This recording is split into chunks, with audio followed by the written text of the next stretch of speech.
it's Dr. Ron Miller here with cashbasedphysiotherapy.org, and today I'm going to provide you a step-by-step way of solving your business problems. So whether you realize it or not, in small business you're going to have problems, and if you follow my videos and follow me online, you'll hear me say this all the time. You can't let a problem stop you from attaining your goal.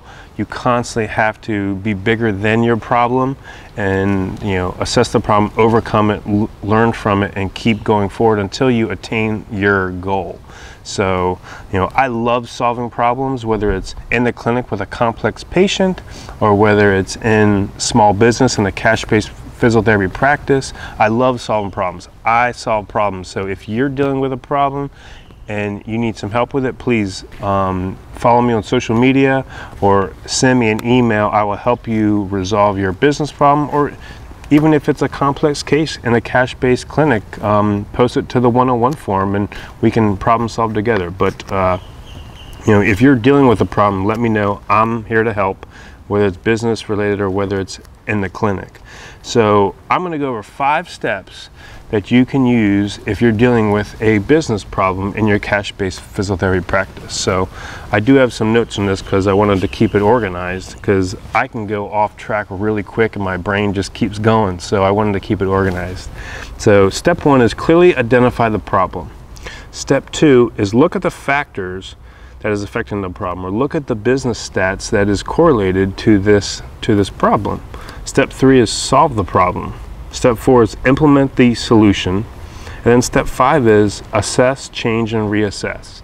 So just like we do in manual therapy, you're assessing the patient, you do a treatment, and then you reassess the response.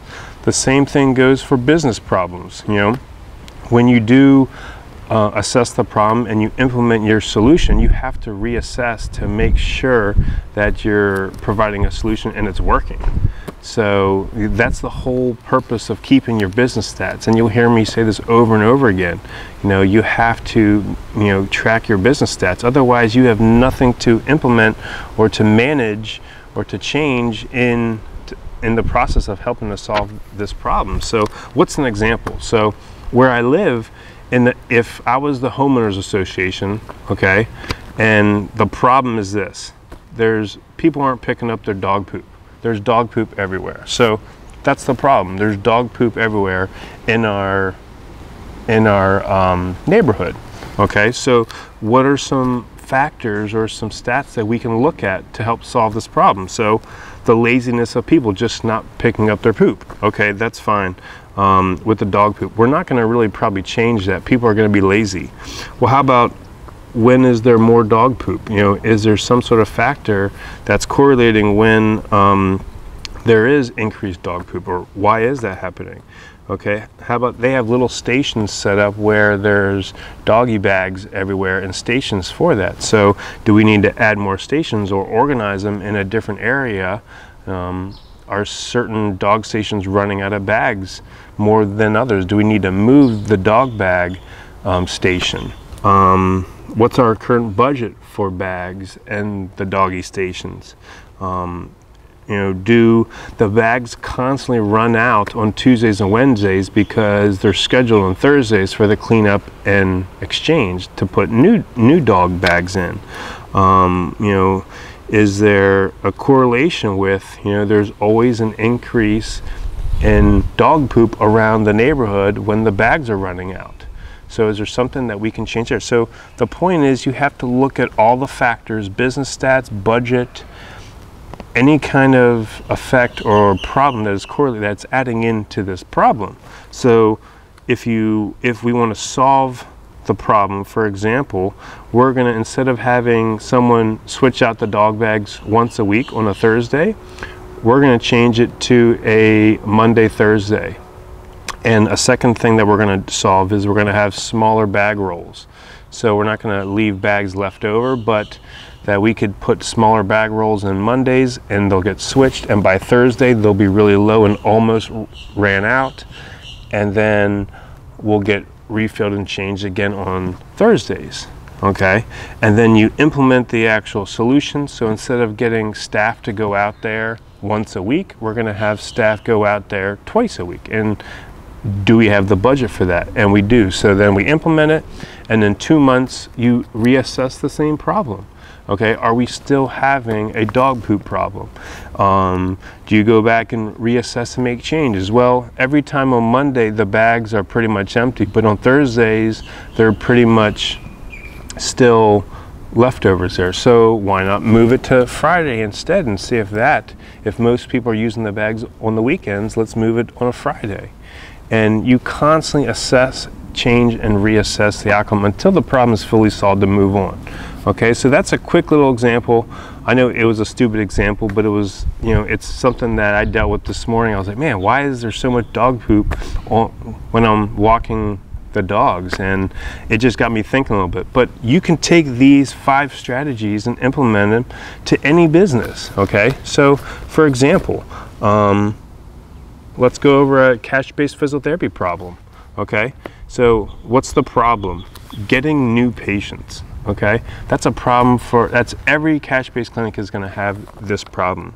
Okay, so step 2, let's look at some factors or some stats that affect this problem.